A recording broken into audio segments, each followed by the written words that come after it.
I live a quiet, somewhat predictable life with my husband, Jerry. Most days drift by with the familiar hum of routine, Jerry fussing over his morning newspaper and breakfast sandwich while keeping an eye on the weather forecast on TV. But that particular evening, the usual tranquility of our home was interrupted in the most unexpected way. It was past bedtime, and the house was enfolded in silence, save for the gentle ticking of the living room clock and the occasional rustling of leaves outside, stirred by a gentle wind. Suddenly, the doorbell rang, a sharp sound that seemed louder in the night's quiet. I wasn't expecting anyone at such a late hour, and the sound startled me out of my drowsiness. I walked to the front door with a mix of caution and curiosity, peering through the peephole before opening it. There, in the pouring rain, stood my grandson, Sam, looking utterly forlorn. He wasn't alone. On his back, secured in a makeshift sling, slept his little sister, Holly. The sight of them, especially Sam, drenched and downtrodden, pulled at my heartstrings. "Sam, what brings you here so late? Is something wrong?" I asked, my voice filled with concern. He didn't answer immediately. Instead, he gently shifted Holly into my arms without waking her. "Can my sister stay here tonight? And for dinner too?" His voice was so soft, almost drowned out by the relentless downpour. "First, come inside," I insisted, stepping aside to let them in. Jerry and I ushered them gently, towels in hand, trying to dry them off as they stepped into the warmth of our living room. There was a joy in my heart at seeing them, especially noticing how much Sam had grown since the last time. But this joy was tinged with worry due to the circumstances of their unexpected visit and Sam's somber demeanor. As I settled Holly on the couch, tucking a blanket around her, I noticed Sam's reluctance to join us at the dinner table where a warm meal awaited. He just stood there, looking down, lost in thought. "Sam, is there something heavy on your mind? Can you talk about it?" I asked, reaching out to touch his shoulder. He glanced up, meeting my eyes only briefly, before looking away again. The room fell silent, the tension palpable. Unable to bear it, Jerry spoke up, his tone stern, which was uncharacteristic of him when addressing the grandchildren. Sam flinched at Jerry's words, then began to speak in a thin, tentative voice. He unraveled his worries, his fears, and at the end, he dropped a bombshell that shook me to my core. "I'm a burden to the family. Could you please take care of Holly?" His words were resolute, yet there was an unmistakable crack in his voice. Before we could respond, he stood abruptly, heading towards the door. "Sam, wait. Don't run away," I called out as Jerry hurried after him. Sam, now nearly as tall as Jerry, forcefully shook off his hand. "Don't run away from this. Taking care of a child isn't that simple," Jerry yelled, his voice a mix of anger and desperation. He ran after Sam, grabbing him tightly in an attempt to stop him. At least, Sam's resistance waned, and he remained silent, his head hanging low over Jerry's chest. The gravity of the moment weighed heavily on all of us, as rain continued to tap a somber rhythm against the windows. As Jerry reminisced, I pondered the complexities of our family dynamics. Our relationship with Ian and his family had become strained, not abruptly, but gradually, like a slow-moving storm cloud that you don't notice until it's directly overhead, casting a shadow over what was once sunny. Ian had met his first wife at the construction company where he worked right after high school. She was a few years older, and they were quickly married. But that marriage did not last. When he remarried Jasmine, things started to change. It wasn't that Jasmine was unkind or anything overt, she simply seemed less keen on fostering family ties, which in turn influenced Ian. The distance grew so subtly that at first, we barely noticed. But over time, missed birthdays, holidays without a visit, and unanswered messages piled up like unopened letters in a drawer. It hurt, especially seeing how it affected Jerry, who had always been a family man at heart. "Now he's a high school freshman," Jerry continued, his thoughts on Sam bringing a wistful smile to his face. "He probably understands now that tuna fishing isn't so simple." I smiled softly, thinking of Sam's youthful enthusiasm about fishing with Jerry, a plan that seemed so tangible then. When you retire, you'll have plenty of time to make good on that promise, I reassured him, though I wondered if that gap could still be bridged after all this time. Jerry nodded, taking a slow sip of his tea. His gaze lingered on the family photo, the smiles captured in it belying the complexity of the relationships behind those happy faces. Carolyn, it might be wise not to hang the laundry outside today, Jerry repeated, snapping me back to the present. I looked out the window at the sky, heavy with the promise of rain, mirroring my thoughts, clouded and unsure. Yes, I suppose you're right, I replied, my voice carrying a mixture of agreement and resignation. The laundry would have to wait, much like many things in our life seem to be waiting, for the right moment, for a mending of ways, for new beginnings after Jerry's retirement. As these thoughts swirled in my head, I glanced at the newspaper Jerry had left on the table, smeared slightly with the remnants of his breakfast sandwich. Decide whether you're reading it or eating it, please, I teased, trying to lighten the mood. Jerry chuckled, a brief sound that didn't quite mask the underlying sadness. Some habits are hard to break, he said, his eyes not meeting mine. In that moment, I realized that retirement for Jerry wouldn't just be about finding hobbies or keeping busy. It would be about reconnecting, rebuilding, perhaps not just with hobbies, but with our family too. As challenging as it might be, it seemed necessary, inevitable.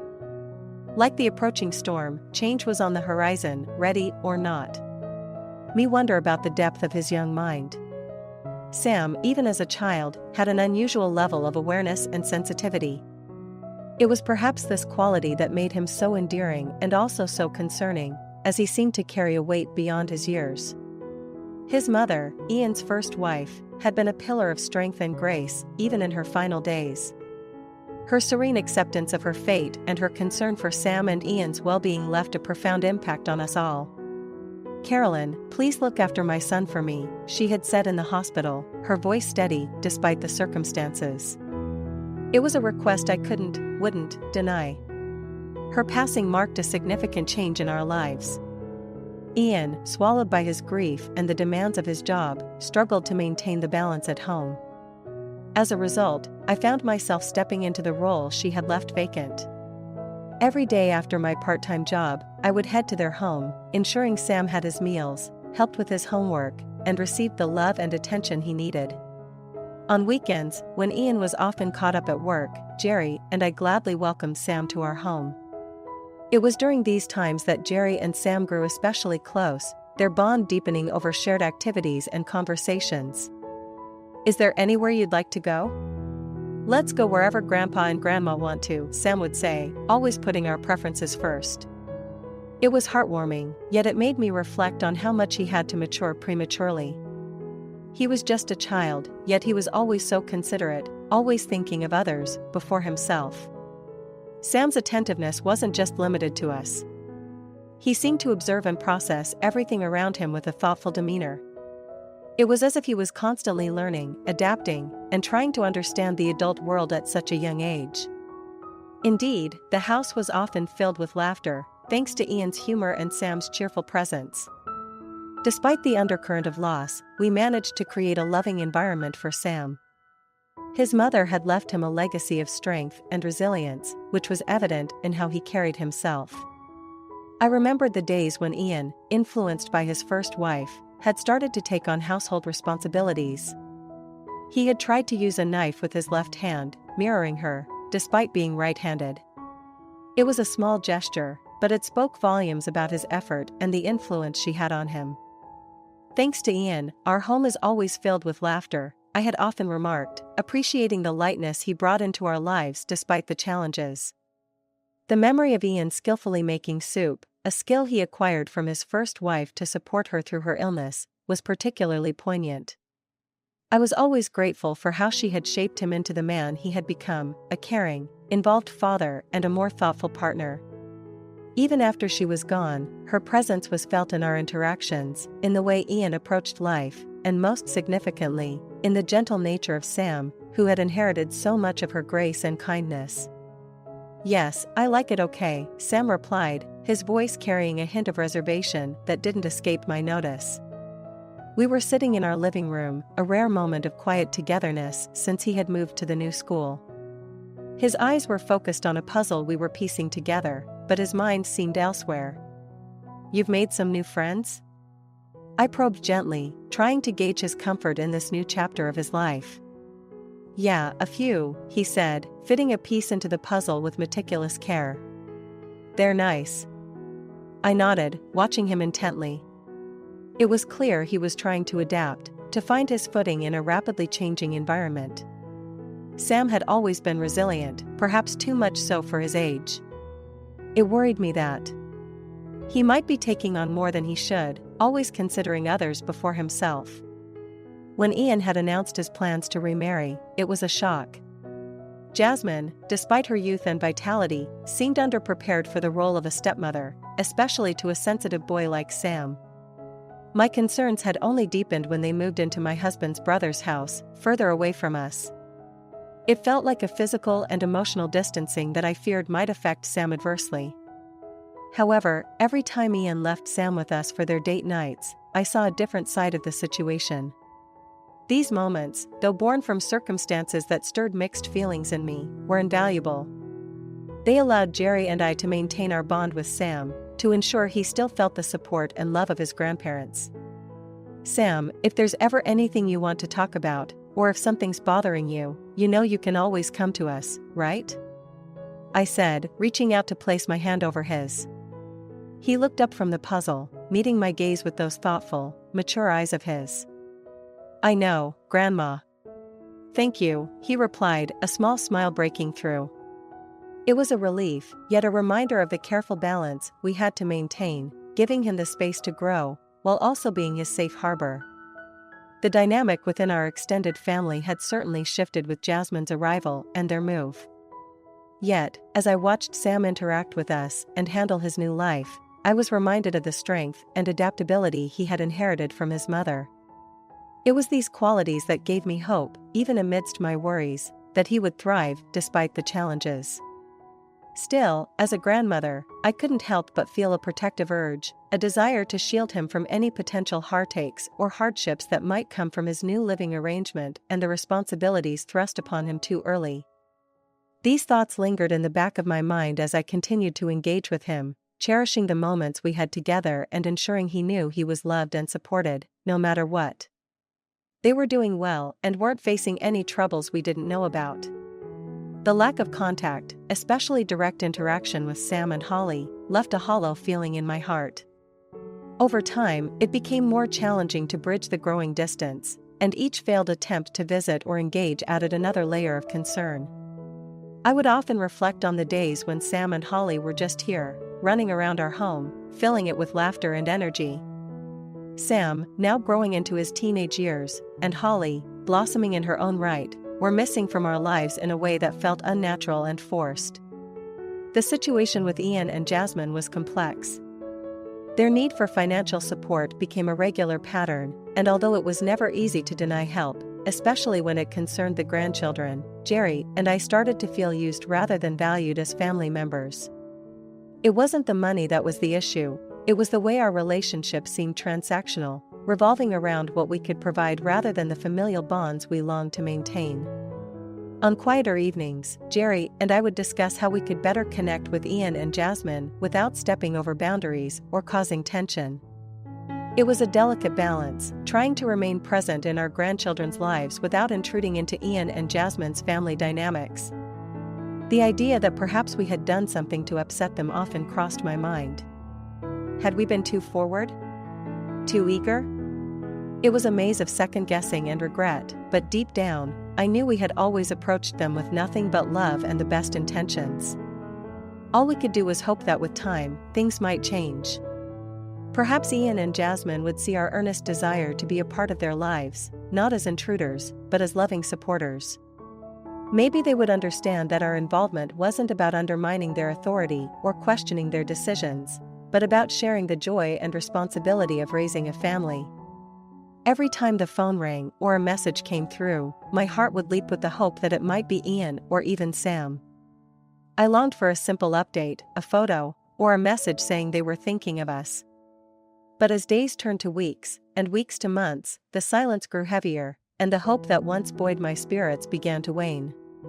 Yet, in the depths of that silence, my resolve grew. I would not let the current circumstances define our future relationship.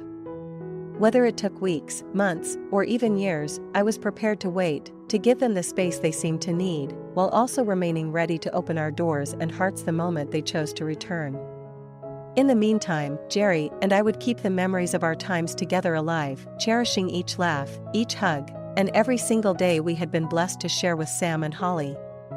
Seeing Sam in such a state, with his clothes soaked and clinging to his tired frame, stirred a deep concern within me. The weight of Holly on his back, both literally and metaphorically, seemed immense for such a young boy. As we ushered them inside, I could see the weariness in Sam's eyes, a look that spoke volumes about the struggles they must have been facing, hidden from our view. Once inside, Jerry took Sam's wet jacket and backpack, placing them near the heater to dry. I took Holly to the kitchen, where I quickly warmed up some soup and sandwiches. Despite her young age, Holly seemed remarkably composed, a stark contrast to the usual exuberance of a 4-year-old. It was evident that these children had been through more than we had realized during our time apart. "Sam, talk to me. What's been happening?" I urged as we sat down at the kitchen table. He hesitated, his gaze fixed on the floor, before he finally met my eyes. The vulnerability in his expression was heartbreaking. "I've been doing deliveries after school," Sam began, his voice barely above a whisper. "It helps with the bills. Dad's job isn't enough these days." The revelation hit hard. The money I had been sending for birthdays clearly wasn't sufficient to cover their needs. The thought of Sam, just a high school student, taking on such responsibilities to support his family was distressing. It made me reconsider every interaction we had, or hadn't had, over the past few years. "And tonight, the rain," he continued, his voice trailing off as he glanced towards Holly, who was quietly eating her meal. "It was pouring, and I didn't want Holly to get too wet on the way home from daycare. I didn't have enough for a taxi, so we had to walk until I saw the bus stop and waited there. That's when I decided to come here," Sam concluded, the weight of his day evident in his slumped posture.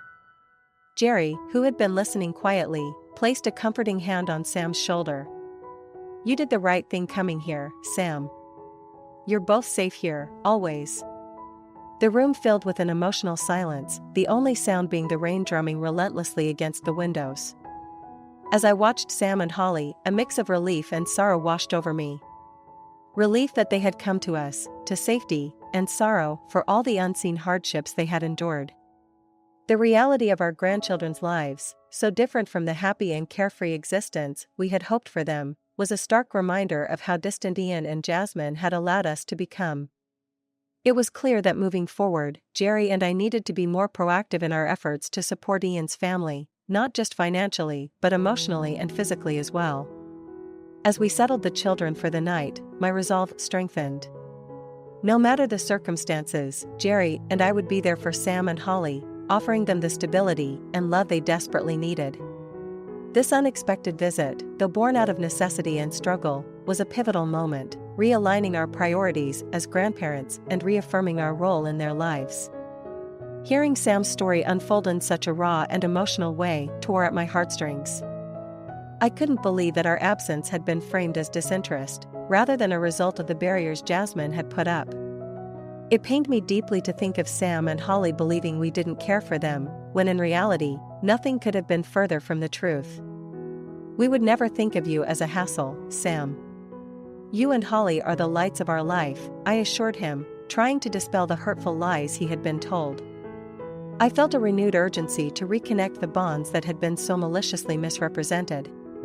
Sam wiped his eyes, nodding slowly as he absorbed my words. The room was filled with a heavy silence, broken only by the soft ticking of the kitchen clock and the occasional distant rumble of thunder. I could see Jerry's jaw clench at the thought of how his grandchildren had been treated, his hands forming tight fists at his sides. "We're here for you, always. No matter what," Jerry said, his voice firm yet gentle, reassuring Sam of our unconditional support. As we sat at the dinner table, I served the warm meal I had prepared, hoping that the familiar comfort food would help ease some of the tension and sadness that had filled the room. Sam ate quietly, his appetite not quite matching his usual enthusiasm, but he seemed to relax slightly as the meal went on. Holly, thankfully still oblivious to the complexities of the situation, slept soundly in the guest room. After dinner, while Jerry cleaned up, I sat down with Sam in the living room. "We need to make sure you and Holly can come over anytime you need to, without hesitation," I said, thinking out loud about practical steps we could take to ensure they never felt abandoned again. "We could set up a savings account for you, if you're okay with that," I suggested. "A little emergency fund that you can access whenever you need it. For times like today, or just whenever you feel like you need a break or some support." Sam looked up, his eyes reflecting a mix of surprise and relief. "Really? Would that be okay?" "Of course," I assured him. "You're not alone in this. We want to help in more tangible ways." He nodded, the tension visibly easing from his shoulders. "Thank you, Grandma." I didn't know how much I needed to hear that until now. As we talked, plans began to form. We discussed regular visits, and possibly even weekend stays, making sure that Sam and Holly knew our home was always open to them. This time, we wouldn't let misunderstandings or manipulations keep us apart. It was clear that our role in their lives was crucial, now more than ever. We were determined to reclaim the time lost and mend the fractures that had formed in our family. "Not you. We never thought taking care of you and Holly would be a burden. We love you both more than words can express, and we always will." Sam's tears gradually subsided as he listened, his breathing slowing as the initial shock and hurt began to ebb away. It was clear that the misunderstandings and the distance had deeply affected him, shaping his perceptions and responses to our attempts to reconnect. "We've missed so much already, Sam," my husband continued, his voice thick with emotion. "We don't want to miss any more. No matter what's happened, we're your family, and that's never going to change." I held Sam close, feeling his body shake with each sob. It was a release of years of pent-up emotions, a mixture of sadness, betrayal, and relief. As he cried, I could feel the barriers between us beginning to crumble, the misunderstandings clearing as he finally understood our true feelings. After a while, Sam's crying ceased, and he pulled back slightly to look at us both. "I thought you didn't want us anymore," he whispered, the confusion still apparent in his voice. "That couldn't be further from the truth," I assured him. "We've tried everything we could think of to see you and Holly. Jasmine and your father, they made it difficult for us, and we're so sorry that caused you to feel abandoned." Sam nodded, processing this new information. "I just want things to be like they were when Mom was here," he said quietly, the longing clear in his voice. "We know, Sam, and we wish we could bring those days back," my husband said softly. "But while we can't change the past, we can work on making the future better. You and Holly are always welcome here, anytime, no questions asked. This is your home too." Sam looked around, perhaps seeing the familiar surroundings of our home in a new light. "Can I really come here whenever I want? Just to hang out, or if I need a break from everything?" "Absolutely," I replied without hesitation. "This door is always open to you and Holly. And if you need anything, help with school expenses, a meal, or just someone to talk to, we're here." For the first time that evening, a small, genuine smile tugged at Sam's lips. "Thank you, Grandma, Grandpa." I think I needed to hear that more than I realized. The conversation marked a turning point for us all. It was a promise, a commitment renewed. We would do everything in our power to support Sam and Holly, to ensure they never felt the sting of abandonment again. And though the road ahead might still hold challenges, we were ready to face them as a family, together. "Not yours." Ian's voice was cold, his posture stiff as he sat next to Jasmine. "You have no right to interfere in how we manage our family." Jerry's expression was grim, his fists clenched at his sides. "Managing? Is that what you call this?" He gestured around the cluttered, disheveled living room. "Your children were out in the rain, with no dinner, no care." I stepped forward, my heart racing, but my voice steady. "Ian, we're not here to fight. "We're here because Sam and Holly needed us tonight. They were cold, hungry, and scared." "Is this really the environment you want for them?" Jasmine, who had been silent, now spoke up with a dismissive wave of her hand, still holding her beer. "Look, Carolyn, you're blowing this out of proportion. Kids get upset, they run. That's normal." "Normal?" I echoed incredulously. "It's not normal for children to feel they have nowhere else to turn but to run to their grandparents' house in a storm. It's not normal for a brother to be so concerned about his sister that he risks his own health to protect her. This isn't about one bad night, Ian, Jasmine. This is about a pattern of neglect that we can no longer ignore." Ian looked away, uncomfortable, while Jasmine's face hardened. "You think you can just come here and judge us? You don't see the everyday. You don't know." "But we want to know," Jerry interjected. "We want to help, not just criticize. Let's find a solution that works for everyone, especially for Sam and Holly." The standoff lingered as tension simmered. Ian seemed torn, his gaze shifting between Jasmine and us. Finally, he spoke, his voice quieter. "What do you suggest?" "We suggest setting up regular visitation for us, so Sam and Holly have stability and another safe space. They need to know they have more than one place to turn to," I replied, trying to bridge the gap between us with a more constructive approach. "And," Jerry added, "we need transparency about their needs, financially and emotionally. We can help, you don't have to do this alone." Ian nodded slowly, considering our words. Jasmine seemed reluctant, but the seriousness of the situation was finally dawning on her as well. The conversation that night was difficult and fraught with emotional tension. Yet, it was a necessary step toward mending the fractured family dynamics. As we left Ian's house, the uncertainty of the outcome hung in the air like the mist of the earlier rain. But our resolve was clear: whatever it took, we would ensure that Sam and Holly had the love and support they needed to thrive. We drove home in silence, each lost in thoughts about the future, determined to follow through with our promise to protect and nurture our grandchildren, no matter the challenges ahead. We outlined our plans for Sam and Holly's ongoing education and well-being, ensuring that they would have all the necessary support to thrive, despite the upheavals they had faced. The lawyer was thorough, explaining each step of the adoption process and what it would entail. He also detailed the legal requirements for cutting off Ian and Jasmine's contact, which would require a court order given their parental rights. Although it was a daunting prospect to engage in such a legal battle, Jerry and I were steadfast in our commitment.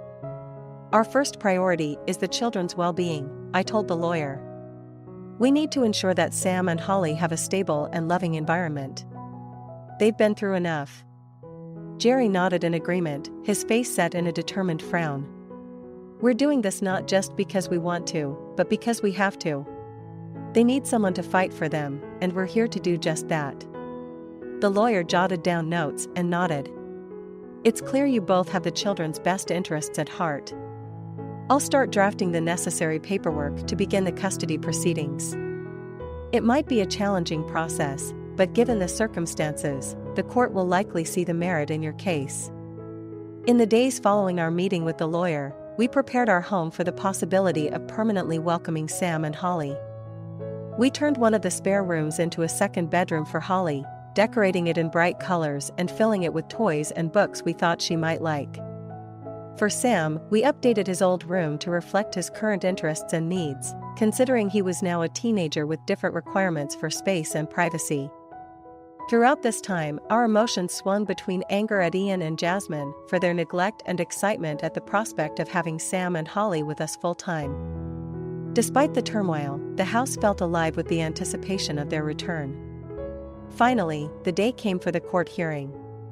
Dressed in our most formal attire, we met with our lawyer outside the courthouse, ready to present our case.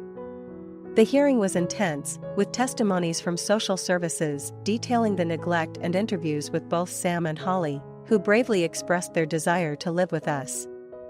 After what seemed like an eternity, the judge granted us temporary custody while the case for permanent adoption was considered. It was a significant first step, and although the road ahead was still fraught with legal hurdles, it was a victory we desperately needed. As we left the courthouse, Holly grasped my hand tightly, her small face upturned and smiling. "Does this mean I can stay with you and Grandpa now?" she asked. "Yes, Holly," I replied, squeezing her hand gently. "You're home now, for good." Sam, walking beside us, gave a small, relieved smile. It wasn't the end of our journey, but for the first time in a long while, it felt like a new beginning. With the weight of the immediate legal concerns temporarily lifted, we could focus on healing and building a future together as a family. And nurture their dreams and ambitions in an environment of unconditional love and support. As we settled into this new chapter, the children's presence redefined the very essence of what home meant to us. Sam, now more engaged in his schoolwork and extra activities, began to show signs of true healing. The anxieties that once shadowed his expressions were gradually replaced by a brightness, a reflection of his newfound stability and happiness. His academic performance improved, and his teachers often remarked on his contributions in class and his growing leadership qualities. Holly, with her innate empathy and keen sensitivity, blossomed in an environment where she felt seen and cherished. Her kindergarten teachers were full of stories about how she helped other children and how quickly she learned.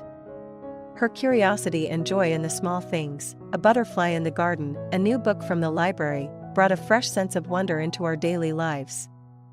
Watching them both grow and adapt, overcoming the shadows of their past, made every effort and adjustment worthwhile.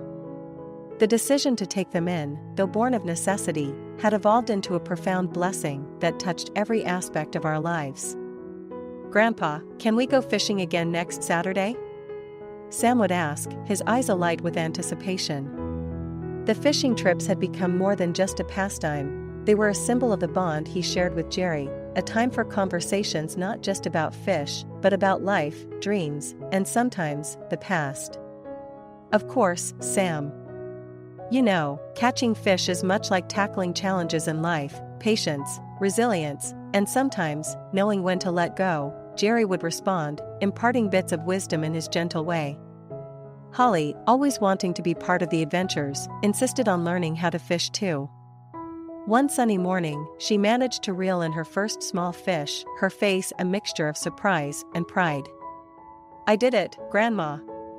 I caught one," she exclaimed, holding up her prize for all to see. These moments, simple yet profound, filled our days with joy and laughter, pushing the darker memories further into the background. Life with Sam and Holly was not without its challenges, but each hurdle crossed seemed to strengthen the bonds between us. As I watched them from the kitchen window one afternoon, playing in the yard under the golden sunlight, I reflected on how far we had come. The worries that once loomed large about our capacity to provide them with what they needed had dissipated, replaced by a confident commitment to their well-being and happiness. In this home, they had found more than just safety, they had found a place where they could heal, grow, and dream. And as for Jerry and I, we found a renewed purpose in life, a reason to embrace each day with enthusiasm and love. The children had not only filled our home with laughter and activity, but had also filled our retirement years with a profound sense of fulfillment and joy. As the seasons changed and we watched Sam and Holly thrive, we knew that this home, once just a place of residence, had truly become a sanctuary, a haven not just from the physical storms of the world, but from the emotional and psychological tempests they had weathered. Our commitment to them was unwavering, and together, we looked forward to the future, whatever it might bring, with optimism and an unbreakable familiarity.